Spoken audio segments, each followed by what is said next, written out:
Handloom saris అనగానే గుర్తుకొచ్చేవి Savitri handlooms. ఇప్పుడు జూబీ hills లో గొప్ప ప్రారంభం. నమస్తే, నేను Keshav. Welcome to Suman TV. ఆంధ్రప్రదేశ్లో పుష్పరాజులు పదే పదే పట్టుబడుతున్నారు.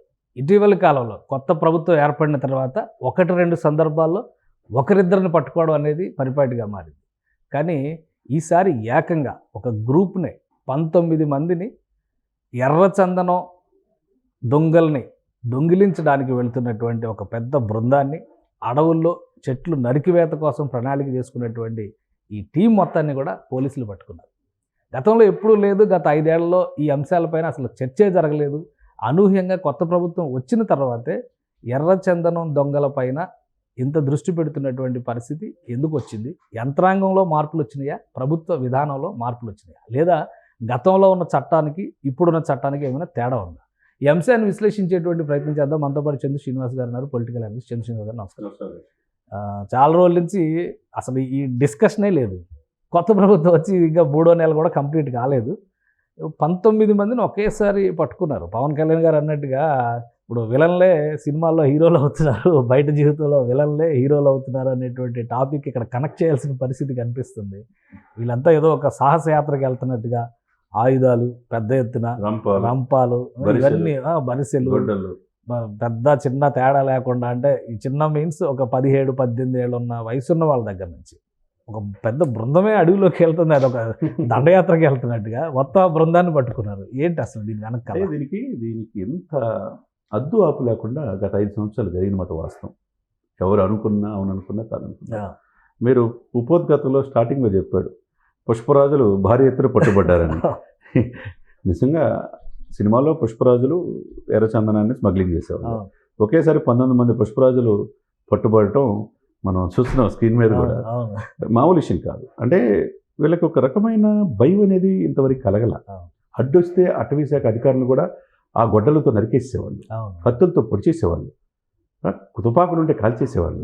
అంటే చట్టం వాళ్ళ చేతుల్లో తీసుకొని ఎంత ప్రకృతి విధ్వంసం చేశారో మనం చూసుకోవాలి. అదృష్టవశాత్తు ఇప్పుడు చట్టం పనిచేస్తుంది. ప్రభుత్వం అంటే మార్పు ఉందా చట్టంలో? డెఫినెట్గా 3 నెలల క్రితం ఉన్న చట్టం వేరు, ఇప్పుడు కొత్త చట్టం కాదు. చట్టాలు ఏం మారవు సార్. చట్టాలు ఉంటాయి. చట్టాలు తమ చేతిలో తీసుకొని అధికార పక్షంలో వాళ్ళ అనుంగులు, గంగిరెడ్లు, లేకపోతే ఇంకొక రెడ్లు, ఇంకో కథలు, ఈ స్మగ్లింగ్ ఎర్రచందనంకి పాల్పడిన వాళ్ళు అంత తేలిగ్గా బయటికి రారు. ఎందుకంటే ఆదాయం కదా, ఈజీ మనీ కదా సార్. దేశ విదేశాల్లో దాని డబ్బు ఎంత తెలిసిన అంశం కదా, కోట్ల రూపాయలకి వెళ్ళిపోయింది. మరి ఆశలు ఎక్కడి నుంచి వస్తాయి? ఇక్కడ ఎక్కడ లేని శేషాచలం కొండల్లోనే ఇటువంటి రేరు ప్రపంచంలో ఎక్కడ లేదు. దీనికోసం ఒక రకంగా రాజకీయాలు శాసించే స్థాయికి ఎదిగారు రెడ్ శాండిల్స్, అదే దొంగలు. మరి అది కంట్రోల్ చేసి ఎక్కడో చోట కంట్రోల్ చేయాలి కదా సార్. గత 5 సంవత్సరాలు చేయాల, చట్టం వాళ్ళ చేతిలో తీసుకున్నారు. కానీ ఇప్పుడు చట్టాన్ని ఫ్రీ హ్యాండ్ ఇచ్చారు. కాబట్టి సుబ్బారాయుడు లాంటి సిన్సియర్ ఐపీఎస్ ఆఫీసర్ తెలంగాణలో కూడా తన వంతు పేరు ప్రతిష్టలు సాధించాడు ఐపీఎస్గా. ఆయన రిలీవ్ కూడా రేవంత్ రెడ్డి గారు ఉండొచ్చు కదా అని చెప్పన్నాడు రిలీవ్ చేసేటప్పుడు ఏపీకి. అతనికి మంచి పేరుంది. ఎట్లయితే రంగనాథ్ గారు లాంటి ఉభయ రాష్ట్రాల్లో ఎంత మంచి పేరుందో, అదే సమయంలో సుబ్బరాయుడు కూడా ఐపీఎస్ ఆఫీసర్గా మంచి పేరుంది. ఆయన ఆదేశాల మేరకు ఎప్పుడైతే ఆయన తిరుపతి వేశారో, అంతకుముందు చంద్రబాబు కోసం వేసినట్టున్నారు. డెఫినెట్గా చంద్రబాబు నాయుడు దగ్గర యాక్చువల్గా ఇంతకుముందు చీఫ్ సెక్రటరీ ఆఫీసర్ సిఎస్ఓ వెళ్తాడే, లాస్ట్ ఎలక్షన్స్ ఒక 6 చేశాడు. సమర్థంగా మంచి పేరు తెచ్చుకున్నాడు. వెళ్తాడేమో అని అందరూ అనుకున్నారు. కానీ తిరుపతిలో ఇప్పుడు నువ్వు కంట్రోల్ చేయాల్సింది చాలా ఉందని చెప్పేసి చంద్రబాబు నాయుడు గారు, పవన్ కళ్యాణ్ గారు ఆలోచించి ఆ యొక్క రెడ్ శాండిల్ కోసమే ఆయన అక్కడ అపాయింట్ చేశారు. కాబట్టి ఆయన ఆదేశాల ప్రకారం టాస్క్ ఫోర్స్ ఎస్పీ శ్రీనివాస్ నేతృత్వంలో బృందాలుగా వెళ్ళి తనిఖీలు చేస్తున్నాయి. ఎందుకంటే శ్రీవారిమెట్టు కావచ్చు, బాకారం కావచ్చు, నాగపట్ల కావచ్చు. అక్కడ రైల్వే ట్రాక్ దగ్గర, నాగపట్ల దగ్గర 3 వెహికల్స్లో, జీవుల్లో 15 బరిసెలు, తర్వాత గొడ్డళ్ళు, తర్వాత రంపాలు, ఆయుధాలు తీసుకొని. ఏం సార్ సినిమాలో చూపిస్తారు కదా, అందరూ లీగల్ అయితే ఒకటి, ఇల్లీగల్ అయితే ఒకటి, అలాగే వెళ్ళిపోయి ఉంటారా? లేదా వీళ్ళంతా ఆల్రెడీ ప్లాన్డ్ అక్కడి నుంచి ఎక్కువ తమిళనాడు నుంచి తీసుకొస్తారు, భాష తెలియదు కాబట్టి ఎవరన్నా మాట్లాడినా వీళ్ళు డిస్కషన్ చేయడానికి అవకాశం ఉండదని అంటారు. ఈ ఎర్రచందనం వాళ్ళు కూడా దొంగలు కాకపోవచ్చు, ఏదో కూలీలుగా పనిచేయడానికి వచ్చిన వాళ్ళు కూడా అయి ఉండొచ్చు. సో అట్లాంటి ప్రాసెస్ ఇంకా జరుగుతుందా ఆ ప్రాంతంలో? తమిళనాడులో ఆగిపోయింది సార్. తమిళనాడు నుంచి కర్ణాటక నుంచి వచ్చేవాళ్ళు. కర్ణాటకలో 140 కోట్లు రిలీజ్ చేసి రెడ్ శాండిల్స్ పట్టుకున్నారు. మన చర్చలో భాగంగా ఏపీకి పంపిస్తున్నారు. అదే తమిళనాడులో ఇప్పుడు అసలు అటవీ శాఖ మంత్రి వారే చాలా కఠినంగా ఉన్నాడు. ఆల్రెడీ ఎక్కడో నేపాల్ బార్డర్లోనే పట్టుకున్నారు. మనం పోతే మనం జీవితాలు పోతాయని చెప్పేసి వాళ్ళు రావట్లా. ఇక్కడ నీకు ఈ దొరికిన 19 మందిలో కూడా తిరునెల్వేలి, అక్కడ ఆ బార్డర్లో వాళ్ళు పూతలపట్టు ఇవన్నీ కూడా చిత్తూరు పరిసర ప్రాంతాల్లో దొరికారు ఈ 19 మంది కూడా. ఈ దొరకటం మీరు అన్నట్టు అంతకుముందు సీఎం రమేష్ గారి నియోజకవర్గంలో కడప దగ్గర ఒక దొరికింది, డంపింగ్ దొరికింది. ఎక్కడికక్కడ బయటికి రావట్లా, ఎక్కడ కూడా ఎవరు వస్తే కాల్ చేస్తారో చంపేస్తారో భయం కూడా వాళ్ళకి కలిగింది. ఎందుకంటే అటవీ శాఖ అధికారులు కూడా ఆయుధాలు ఇస్తారని కూడా పవన్ కళ్యాణ్ గారు చెప్పారు. కాబట్టి ఇక్కడ అంటే నాయకుడు సమర్థంగా ఉంటాయండి, అక్కడ ఉన్న వనరులన్నీ బాగుంటాయి. లేకపోతే ఎవరికాళ్ళు దోచుకుంటూ వెళ్ళిపోతారు.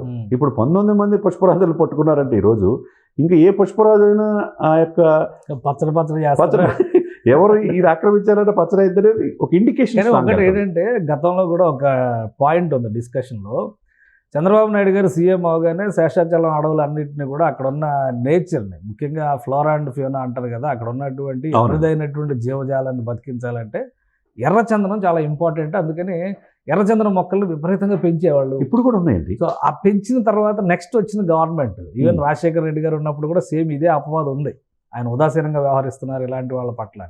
వీళ్ళు మంచి ఏపుగా పెరిగి 5 ఏళ్లలో పెరిగిన చెట్లని వీళ్ళు నరుకుతూ ఉండేవాళ్ళు. మళ్ళీ 2014లో దాదాపు అలాంటి పరిస్థితి వచ్చింది. 2019లో చాలా చోట్ల చెట్లు కొట్టేశారు అనేటువంటి విమర్శ ఉంది. ఇప్పుడు రెండు వైపులా, అంటే ఒకవైపు ఫారెస్టేషన్ చేయాలి. పవన్ కళ్యాణ్ గారు మొన్న చాలా విలువైన స్టేట్మెంట్ ఇచ్చారు. అవునండి, 50% గ్రీన్ కవర్ ఉండాలి రాష్ట్రంలో, లేదంటే తీర ప్రాంతం కాబట్టి వాతావరణ సమతుల్యం చాలా దారుణంగా దెబ్బతింటుంది అన్నారు. ఒకవైపు చెట్లు నరికేస్తున్నారు, గ్రీన్ కవర్ 50% ఎలా వస్తుంది? డెఫినెట్గా లేని ప్లేస్లో ఎలా చేయాలి? ఈ రేపు 30వ తారీఖు వన మహోత్సవం పెట్టారు. చాలా 5 ఏళ్ల తర్వాత కనుకుంటే ఫస్ట్ గా ఎప్పుడు లేదు, 5 సంవత్సరాలు ఎప్పుడు మనం తెలంగాణలో హరితహారాలు తీసేవాళ్ళం కానీ ఆంధ్రాలో ఉండేవి ఈ హారాలు. సుందరీకరణ పేరుతో చెరువులు కోట్ల మొక్కలు అన్నారు, ఇక్కడ ఆ చెరువులు మాయమైపోయి ఇప్పుడు అర్థమవుతుంది ఏదో చేశారని చెప్పి అనుకున్నారు. కానీ అక్కడ ఏంటంటే ఆయన వన సంరక్షణ పేరుతో వన మహోత్సవం రేపు 30 పెడతానికి 14.7 కోట్లు కేంద్ర ప్రభుత్వం ఇచ్చింది. మరి ప్రతి సంవత్సరం ఇస్తుందా? 5 సంవత్సరాలు ఇచ్చి ఏం చేశారు? అసలు వన మహోత్సవం గత 5 సంవత్సరాలు ఎందుకు చేయలేదని ఒక ప్రశ్న తలెత్తుంది. ఏదైతే కానీ అడవులు ఇష్టపడి అంటే ఒకటి, ఇప్పుడు అక్కడ అలాట్ అయినటువంటి మనీని సద్వినియోగం చేస్తే, యూసీలు సబ్మిట్ చేస్తే, utilization certificates with proper record and documentation submit మళ్ళీ నెక్స్ట్ గవర్నమెంట్ ఇవ్వచ్చు, నిధులు ఇస్తారు. ఇక్కడ ఏంటంటే ఇక్కడ మనం అమలు చేసేటువంటి చిత్తశుద్ధి అది డైవర్ట్ చేసుకొని వేరే దానికి వెళ్ళిపోతా ఉంటే అట్లా ఉంటుంది. ఇప్పుడు ఏదేమైనా సార్, ఇప్పుడు దిస్ ద రైట్ టైం. మీరు అన్నట్టు 3 నెలలు కూడా కాల, అంటే ఇంకా చాలా టైం ఉంది.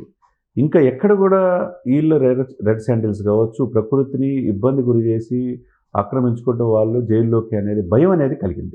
అంటే పరిపాలన సుపరిపాలన బాగుందనేది ఆంధ్రప్రదేశ్లో ఇప్పుడు మనకు కనపడుతుంది. కాబట్టి ఇప్పుడు ఎంతోమంది పుష్పరాజులు 19 మందిని పట్టుకున్నారు. దీని వెనక ఎవరన్నా భయపడేటట్టుగా చట్టాలు కఠినంగా చేసి, అటవీ శాఖ సంబంధించిన ఉద్యోగులకు కూడా వాళ్ళు కూడా మనుషులే కదా సార్, వాళ్ళు ప్రాణాలు ముఖ్యం కదండి. కుమ్మికి వెళ్ళినప్పుడు అడవులు తెలంగాణలో జరిగింది కదా, డిఎఫ్ఓని చంపేశారు. కాబట్టి వాళ్ళకు కూడా ఆయుధాలు ఇవ్వాలి, భయం కలగాలి. అంటే ఇప్పుడు మన చెట్టుని నాటితే, ఇప్పుడు అన్నట్టు నేను మొన్న తిరుమల వెళ్ళినప్పుడు చూసా, గోగర్భ డ్యామ్ నుంచి అక్కడ వాటర్ అంతా అక్కడ ఇస్తుంది. అక్కడి నుంచి వెళ్ళేటప్పుడు జాపాలికి వెళ్ళేటప్పుడుగా మధ్యలో మీరన్న చెట్లు పెంచారు గత ప్రభుత్వంలో. అప్పుడు ఈ రేరు కాబట్టి ఎక్కడ లేదు కాబట్టి, శేషాచలం కాబట్టి ఇది మనం సంరక్షించుకోవాలి. దీనివల్ల మీకు రేరైన మిగతాయి కూడా బాగుంటాయనే ఉద్దేశంతో చంద్రబాబు నాయుడు గారు ఇటువంటి బాగా చేస్తాడు. కాబట్టి ఇప్పుడు కూడా ఈ ప్రభుత్వంలో, ఈ కూటమిలో ఎవరైతే ఈ యొక్క అక్రమార్కులు, ఈ స్మగ్లర్స్ ఉన్నారో, ఇకనైనా వాళ్ళు అది ఆపి మిగతా వాళ్ళ వృత్తి వాళ్ళు చేస్తారు. అంటే స్మగ్లర్లు బాగానే ఉంటారు. ఇప్పుడు ఈ పట్టుబడిన వాళ్ళు అంతా కింది స్థాయి చిన్న చిన్న కూలీలు లాంటి వాళ్ళు, వాళ్ళకి దాని విలువ కూడా తెలియదు. ఒక చెట్టు కొడితే 2,000 లేదంటే 4,000 5,000 ఎత్తా ఉంటారు.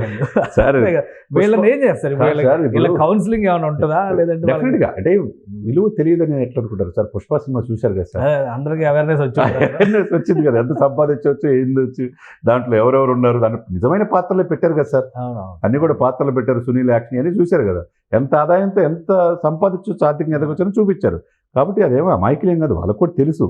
కానీ వాళ్ళు ఏంటంటే ఇక్కడైనా ఆ వృత్తి మానుకొని వేరే వృత్తి వైపు వెళ్ళాల్సిందే. గత ప్రభుత్వంలో జరిగినప్పుడు కంట్రోల్లో లేదు, ఇప్పుడు కంట్రోల్లో వచ్చింది. కాబట్టి వీళ్ళు మాత్రం అటవీ సంపదను కొడితే చూస్తా ఊరుకునే ప్రభుత్వం కాదు. ముఖ్యంగా పవన్ కళ్యాణ్ అసలు అనుకున్న పెద్ద తలకాయలు కూడా బయటికి తీయాల్సిందే. ఎందుకంటే ఇప్పుడు ఎవరైనా బియ్యం అక్రమ రవాణా 55,000 మెట్రిక్ టన్నులు జరిగినాయి. అదేవిధంగా నేపాల్లో దొరికినాయి, ఆంధ్రప్రదేశ్ తెప్పిస్తా ఉన్నారు. మరి ఇప్పుడు తిరుపతిలో దొరుకుతున్నాయి. కపిల తీర్థం దగ్గర ఆల్రెడీ ఈ రెడ్ శాండిల్స్ మొత్తం స్టాక్ పాయింట్ ఉంటుంది. ఇవన్నీ ఎవరు ఉపేక్షించేది లేదు. ఎంతటి వారైనా ఏం చేస్తారు మళ్ళీ వీళ్ళు ఇవన్నీ పట్టుకొని పోగేస్తే లాస్ట్ టైం జగన్మోహన్ రెడ్డి గారు వచ్చి ఆక్షన్ వేసినట్టుగా మొత్తం తీసేసుకున్నాడు. ఇప్పుడు ఆక్షన్ తీసుకుంటే అంటే మీరు అన్నట్టు ఏదో ఒక దానికి ఉపయోగపడుతుంది సార్. ఇది ఇంటర్నేషనల్ ప్రపంచ మార్కెట్లో చిన్న విలువ దేనికి లేనంత విలువ ఉంది. కాబట్టి వచ్చే డబ్బుని కొంత జీతాలకో లేదా పెన్షన్స్కో ప్రభుత్వ అవసరాలకు సద్వినియోగం చేసే చర్యలు తీసుకోవాలి. రైట్ థ్యాంక్ యూ శ్రీనివాస్ గారు.